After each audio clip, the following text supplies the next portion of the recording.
सोचिए, एक कंपनी का स्टॉक गिर रहा है, सब निवेशक घबराए हुए हैं और तभी अचानक से दुनिया का एक सबसे बड़ा बैंक आता है और उसमें हजारों करोड़ लगा देता है। अजीब है ना?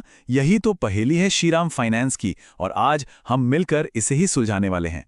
तो चलिए सबसे पहले इसी बात को समझते हैं कि आखिर ये कॉन्ट्राडिक्टरी सिग्नल बाजार में आया क्यों।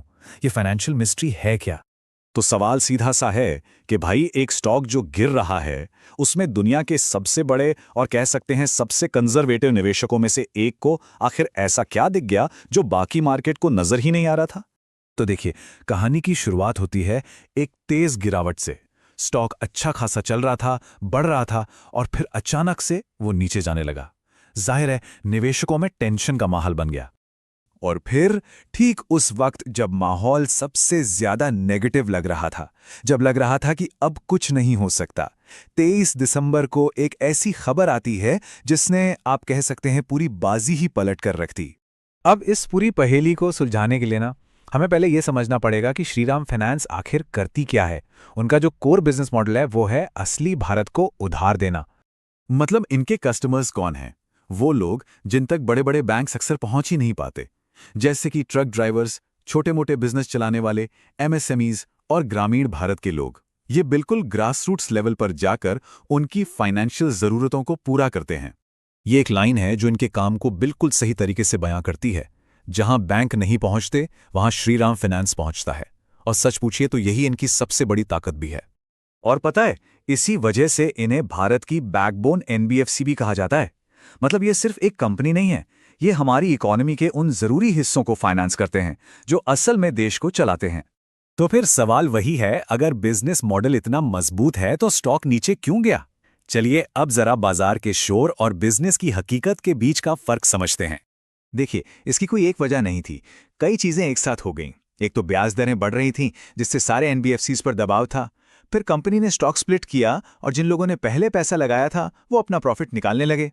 इन सब ने मिलकर एक तरह का परफेक्ट स्टॉर्म बना दिया और कीमत नीचे आ गई। और यही सबसे जरूरी बात है समझने वाली।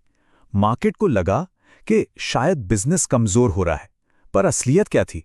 हकीकत ये थी कि कंपनी का जो कोर बिजनेस था वो तो मजबूत था। सिर्फ शेयर की कीमत में एक करेक्शन आया था, कंपनी की नींव में नहीं। तो अब आते हैं कहानी के उस मोड़ पर, उस बड़े खुलासे पर जिसने सारा नैरेटिव ही बदल दिया, यानी एक ग्लोबल जायंट की एंट्री। और ये जो नया इन्वेस्टर था, ये कोई ऐसी वैसी कंपनी नहीं थी।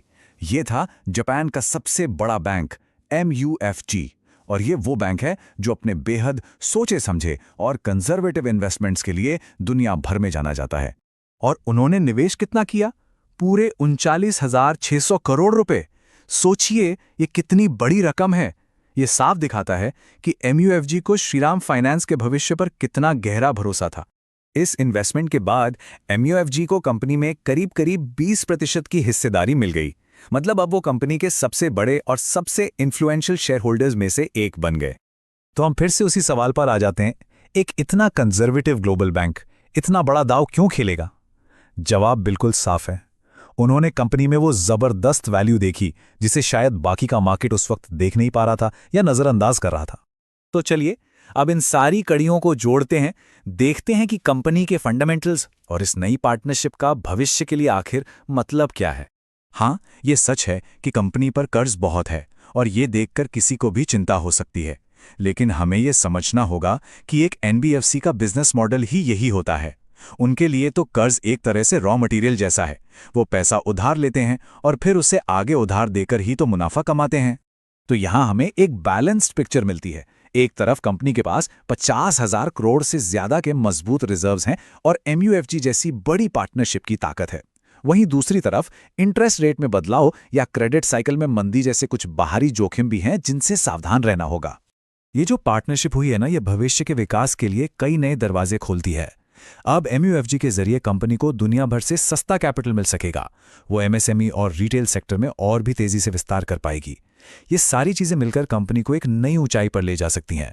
तो कुल मिलाकर श्रीराम फाइनेंस की ये कहानी हमें एक बहुत ही दिलचस्प सवाल के साथ छोड़ जाती है कि क्या होता है जब किसी कंपनी की गहरी जमीनी समझ के साथ बहुत बड़ी वैश्विक पूंजी का संगम होता है। शायद यही भारत की ग्रोथ स्टोरी का अगला चैप्टर है।